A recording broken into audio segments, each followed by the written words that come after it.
Welcome to SVG-TV News for Friday, June 18th, 2021. I am Rochelle Batiste with the details. Hospital Administrator Grace Walters has responded to a claim that dead babies are being stored inappropriately at the hospital mortuary or morgue. Her response comes in light of a news article published by Eyewitness News on June 13th under the headline, "Mother Threatens to Sue Hospital Over Baby's Body." It was noted that a mother of a deceased 3-month-old baby said that when she visited the hospital morgue, she saw many babies decomposing. The hospital administrator, however, told SVG-TV News that the morgue is functioning efficiently, noting that while it does not have the capacity to freeze bodies, it is capable of housing them for extended periods of time. Freeze the bodies. Our bodies are basically kept in a cooler at an extreme temperature but not freezing point. From time to time we have had bodies in the morgue that are adults. For example, we've had bodies in the morgue for a number of years because of legal reasons. We've had issues where the persons attending to the bodies in the morgue may have complained that there was a stench, right? However, that is expected over a number of years, after a number of years. In the absence of the freezing process, we may have that happening over a number of years. As it relates to the body of an infant, Walters said the very same conditions in the morgue could impact the integrity of the body's preservation.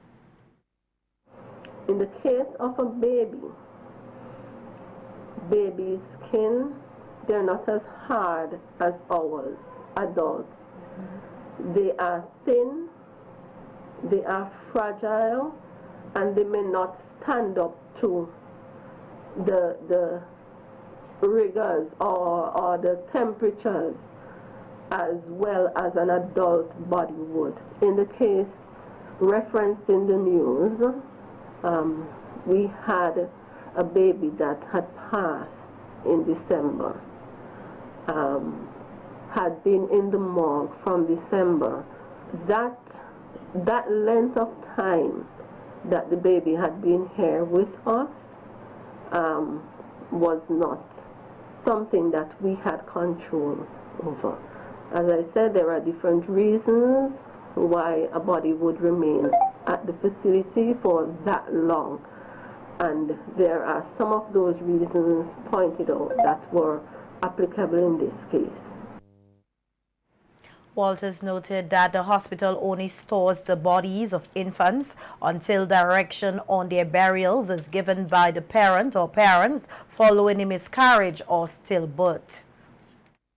There are different number of reasons why a baby may not be buried within a specific period of time, be it registration of birth or getting in touch with having the parent to come in to decide on whether or not they want us to bury the baby or whether they will themselves take on the burial of the baby. Those reasons would delay a baby from being buried.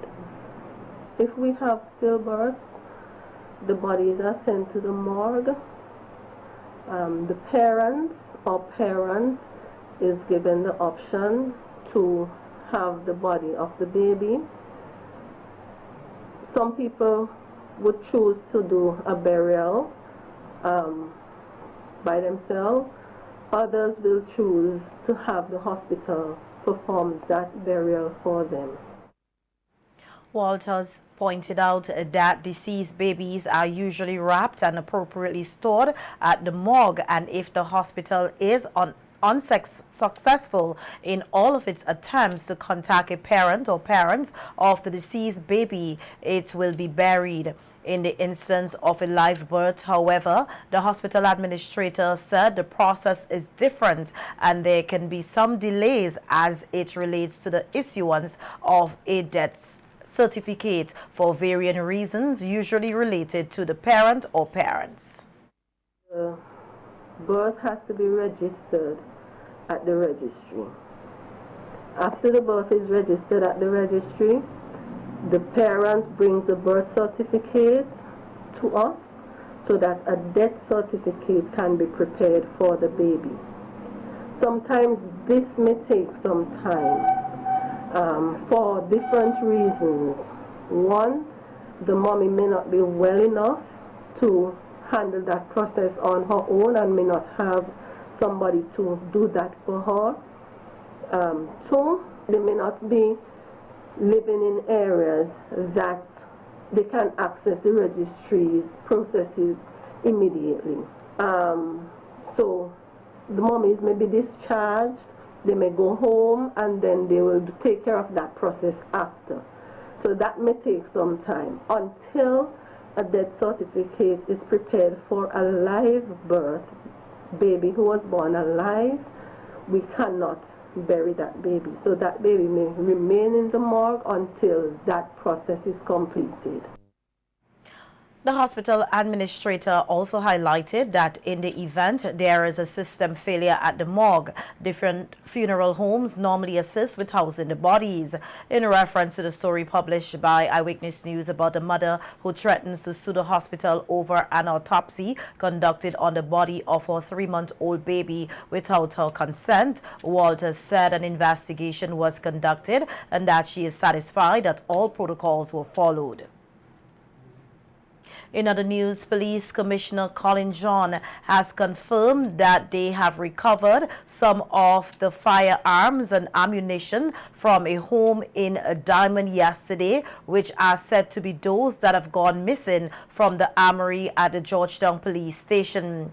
An officer has reportedly been implicated in the matter. At today's closing ceremony for the RSS mission at the Arnesville playing field, Commissioner John was asked about the recovery. He said that there is nothing much to divulge at this time as the investigation is ongoing. However, he noted that they are near in completing the process. Yes, we were able to recover some weapons and ammunition. Okay, could you say anything more with... I would prefer not to comment too much more because it's very active and it's in the middle of the investigation, so I would not want to prejudice it in any way. So that's why I would not really want to comment any further at this point. Well, yes, we're in a better position now than we were a few days ago. Some police are involved? Well, at least one police officer is in custody currently. All right. It is still not known how many guns and ammunition are missing or when they went missing. The Police Public Relations Department issued a release on the missing guns and ammunition on June 4th, 2021. Since then, several officers from the Georgetown Police Station were transferred to other stations.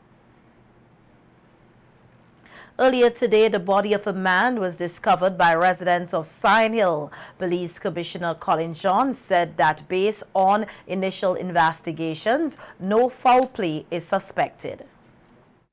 This morning I received information that a body was found in the Sion Hill area. Our preliminary investigation revealed that no foul play appeared to have been suspected. That will be subject to a post-mortem being carried out and the doctor's finding, but based on the observation and the preliminary information, it appears if no foul play is suspected in that particular body being found.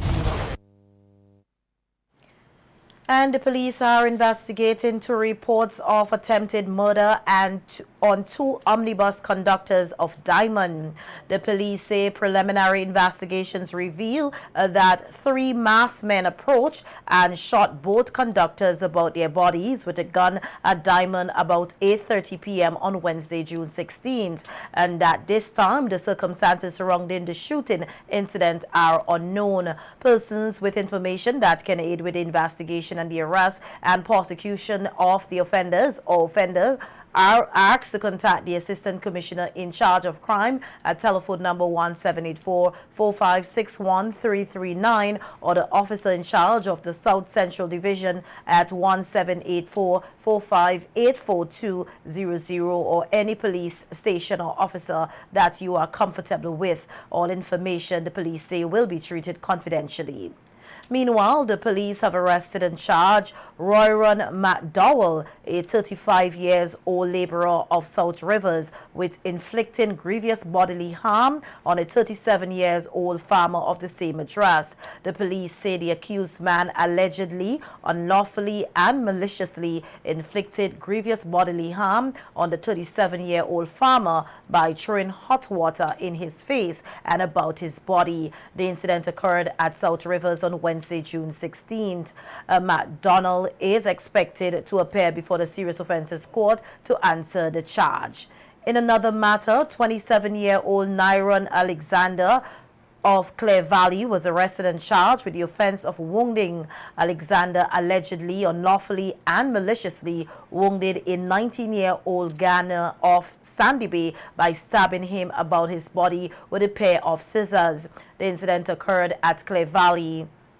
On June 11th, the accused will appear before the Serious Offences Court to answer to the charge. In some COVID-19 related news now, we hear that 5 new positive cases were reported from 204 samples processed on Wednesday, June 16th, resulting in a positivity rate of 2.5%. 9 new recoveries were noted over the reporting period. 237 cases are currently active and 12 persons with COVID-19 have died.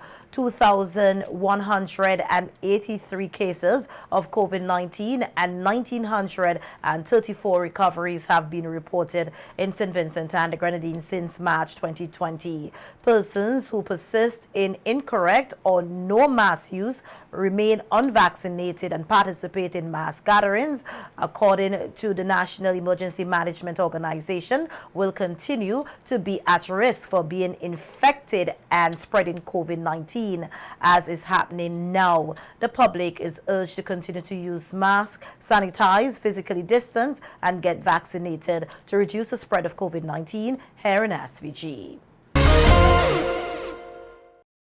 3 major lahars or mud flows were recorded on the leeward side of the island yesterday. This was noted by lead scientist monitoring Nassau Freya volcano, Lloyd Lynch. The scientist said that while lahars or mud flows were recorded on their monitoring stations at Waliabu on the leeward side of the island and at Bamboo Range on the windward side, the major ones were recorded on the leeward end. At significant intensity, and they lasted close to 1 hour. The one at about 6 was much bigger on the Walibu side. In fact, I think more than one of it came down more than one of the valleys on that side.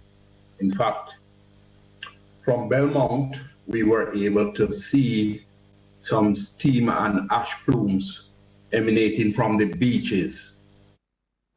Lynch said that the seismicity at the volcano increased due to the lahars, but it remains within normal range. Seismologically, we have seen an uptick in earthquakes, small earthquakes. And this is something that is expected with the intense rainfall. It's just a way in which the system responds to the intense rainfall. So it's not that the volcano is getting out of repose or anything like that. As it regards to the installation of the monitoring equipment, the lead scientist said they are making progress and will soon have more monitoring stations back on stream at various locations. Also on radio today, Prime Minister Dr. Ralph Gonsalves said based on inspection carried out, more damage was caused to properties and other infrastructure due to the lahars or mud flows. He said that the worst thus far is in Sandy Bay. Also been given access to certain videos which were taken. There are houses which have been affected further as a consequence of the rains, with the lahars and other kind of mud flows and the widening of certain river valleys. Like, for instance, there's a house in Sandy Bay which has broken down as a consequence of the widening, and we have had damage to other houses up there and also in North Leeward, Rosebank, Rose Hall. The Prime Minister also noted that the Taiwan government has agreed to assist with the rebuilding of the Rabuka Bridge. And they've been in touch with the Ministry of Works. We remember I had said that the Taiwanese is going to assist us with dealing with the damage which had been done to Rabuka Bridge, and also in helping with some other things to clean up in the red zones, both northeast and northwest. And that particular program is supplementary to our own big program, but an important component. So just to give I don't want to go into all the details, but just to supply. More than 50 police officers from 5 neighboring countries will depart St. Vincent this evening, having completed their stint as part of the humanitarian mission of the Regional Security System RSS in the aftermath of the explosive eruption of La Soufrière volcano. Speaking at the closing ceremony at the Arnorsville playing field earlier today, SVG's Commissioner of Police Colin John thanked the officers who assisted their colleagues of the RSVG police force to ensure security was maintained following the eruption of the volcano. Initially, Trinidad and Tobago provided logistical support, after which support came from Dominica, St. Kitts, St. Lucia, Barbados, and Antigua and Barbuda. According to Commissioner John, the human resource of the RSVG police force was stretched and they needed the assistance. So we reached out to the RSS. In the first case, they provided about 80-something persons. We had like 50 from Barbados, 10 from Grenada, 10 from St. Lucia. Also, well, some other persons who came in. We also had police officers who perform duties with humanitarian and disaster relief. They worked at NEMO. Contingent from Trinidad. They came in the initial stage, assist in the logistical support that we needed at the time. So because of our manpower being utilized and the fact that it was a volcano, we had no idea as to how long it would have gone, so we could not have allowed the men to be exhausted. So we had to pace ourselves as far as that was possible. Commissioner John said because of the help received from their regional partners, patrols and other services were rendered across SVG, included in the red and orange zones. We had to cover several shelters, in some cases in excess of 80-something shelters. We had to provide 24-hour security. We also had to ensure that we man both checkpoints. That's in the northeast and northwest. Additionally, we had to ensure that police officers were provided to patrol those areas where persons left their houses and criminal elements tried to use that opportunity to break into people's houses. So notwithstanding the red zone, the police officers, we still had to, as far as possible, go to those areas and ensure that these areas were safe. The RSS contingent commander was Assistant Commissioner of Police of the Antigua and Barbuda Police Force, Desmond Dinard, who said they were happy to render their service to SVG in its time of need. Well, being able to assist the St. Vincent Grange Police Force, incident-free. We had no major issues with that. There were no incidents, no accidents, so that, to me, was a major achievement. We are providing security for the main hub, the distribution center for the food, and we're working at other distribution centers, and we're working at some of the areas of housing persons, the shelters. Some of the officers admitted that at first it was worrying knowing that they are coming to SVG, which was already facing a number of challenges with the dengue outbreak and the COVID-19 pandemic. However, they have no regret as they have made lasting memories. Dengue fever, the talk of dengue fever, there is COVID and the volcano situation. We have been managing the shelters. We bear in mind also that persons in the shelter have lost maybe the whole lifetime earnings. So there was conflicts there sometimes, there was little argument, and we have tried our very best to calm them down and reassure them that things will be better and they'll be better tomorrow. Of police, I'm representing St. Kitts and Nevis, the Royal St. Christopher Nevis Police Force. Fortunately enough, I'm a born Vincentian, but now I'm here representing St. Kitts. This is a joint contingent of police officers and Defence Force personnel, St. Christopher Nevis Defence Force, and we are 11 strong.